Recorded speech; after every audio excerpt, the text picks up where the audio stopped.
রাজধানী বলেছিল এই বন্যার সময় ডক্টর ইউনুস কোথায়? আরে ডক্টর ইউনুস আপনাদের মতো এত বোকা কান্টানা, ঠিক আছে?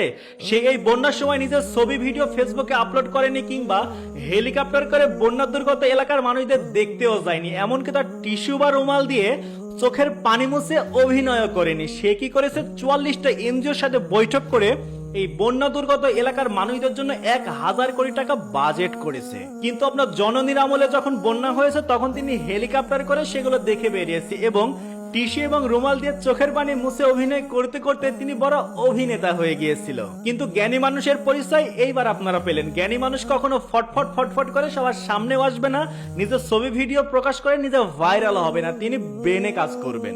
যেখানে আপনারা ছিলেন 1000 কোটি টাকা তো দূরের কথা, যদি 1 কোটি টাকা পাইতেন তাহলে তার লোভটা না সামলে আপনারা বিদেশে পাচার করে দিয়েছেন। অথচ আমাদের ডক্টর ইউনুসকে দেখেন, সে টাকা পাচার করা তো দূরের কথা, কিভাবে সবার কাছ থেকে জোগাড় জান্তি করে সেই এলাকার মানুষদের উন্নয়ন করা যায় সেটা নিয়ে তিনি ব্যস্ত ছিলেন। তাই আপনাদের বলছি, যারা ডক্টর ইউনুসকে ভুল বুঝেন, তার ভুল বুঝে এবং তাকে ভুল ধরার জন্য তার সমপরিমাণ জ্ঞানের আগে অধিকারী হন।